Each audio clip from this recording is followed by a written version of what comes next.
I was a junior in college at a local university that is located in the city. The campus is about a mile wide and I lived a little over a mile from it. I lived in an apartment building that was owned by the university, so only students lived there.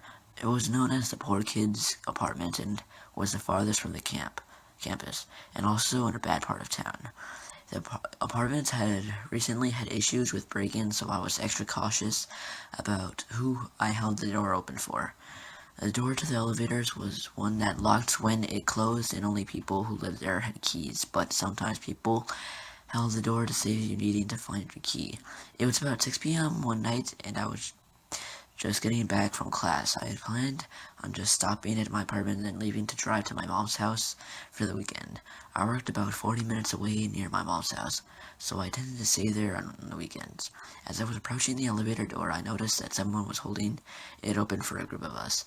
As I was walking to the elevator, I noticed that one of the people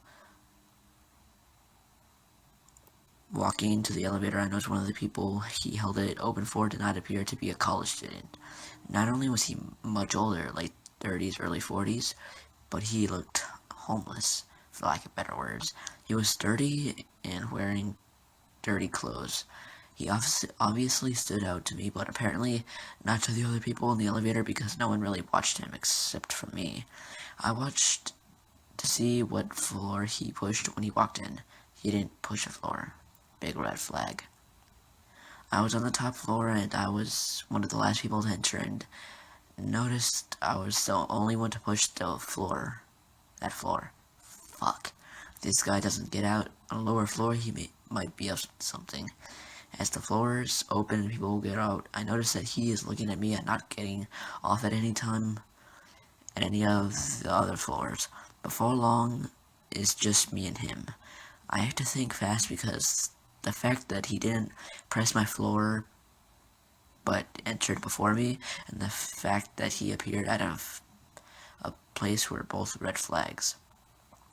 I decided I would let him out of the elevator first, because he would have the chance of left or right, and if he chose left, I could run right and get to my door. I got my key ready and let him out. He hesitated a second, and I pretended to be looking for something in my purse. He got out, went left. Awesome.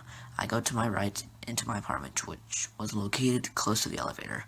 I can't glance left as I am walking in to see him just standing in front of one of the doors and looking at me.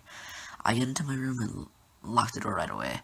I grab the few things I need and keep thinking about how fucking weird this was. I start to think that maybe he was dating someone in one of the apartments, and I start to rationalize his behavior, but I knew it was weird. I grab my things and head back out. I make sure to check the hallway before going to the elevator. It's empty. Phew.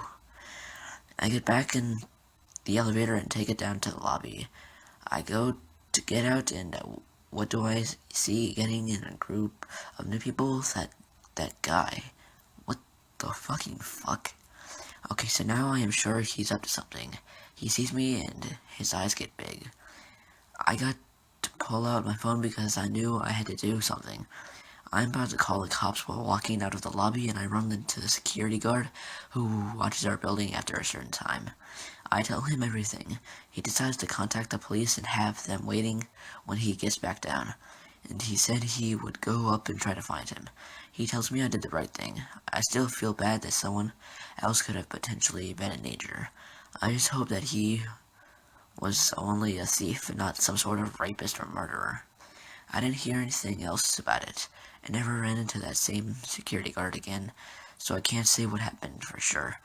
I luckily caught a good look at him, so I hope my description held, but he might have known I was going to do something and aborted his mission before he got caught. Either way, I always tell people to watch for stuff like that. Stuff that we call red flags in here. So creepy elevator guy, let's not meet ever again.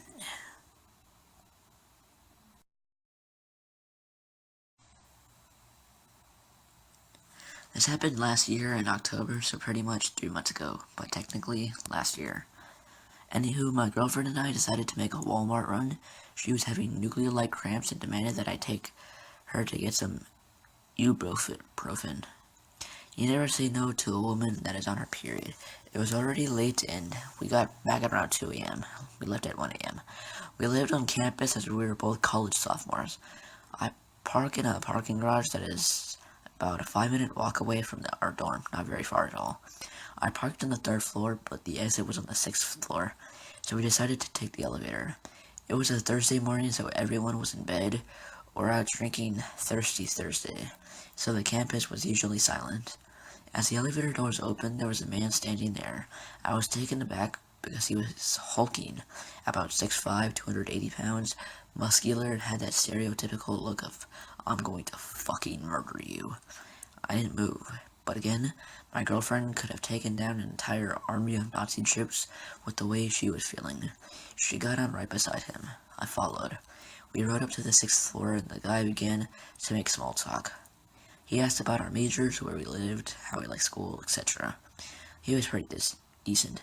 All the while, I forgot to press the button of where we were supposed to get off, so instead we just rode the elevator up to the 9th floor, which was in the parking garage office sector. There was nothing but offices up there. My girlfriend and I awkwardly laughed about it. When we got to the 9th floor, we expected the man to leave, but he just stood there. He waited for the doors to close and said he'd follow us down and make sure we got out okay. I suddenly got creeped out, and I could tell my girlfriend was too, because she tucked herself behind me. I'm only 6'1", 170-ish, with the arm strength of SpongeBob SquarePants. But instead of hitting the 6 button, he randomly hits the 3, and in my state of shock, I just blankly stared at him. My girlfriend realized what he did and immediately tried to hit the 6, but we had already passed the floor, so she reached out again, but the man grabbed her hand. His face had suddenly changed. He no longer smiled pleasantly or grinned courteously. The look of malice on his face will, to this day, haunt me. I intervened and pulled my girlfriend back. The elevator arrived on floor 3, and my girlfriend and I, bolted out of there. Luckily, we were on the same floor as my car. The man from the elevator gave chase for a few feet, but once we were in my car, he went off around a corner.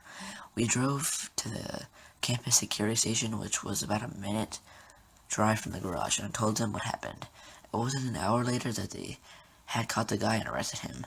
He was out on probation, but also had drugs in his system, was just pretty fucked up in general. But that didn't stop my girlfriend and I from making a late night trips after that. It freaked us out for a while, and we stuck with it, taking the stairs henceforth and forevermore. So, freaky drug guy in the elevator, let's not meet ever again.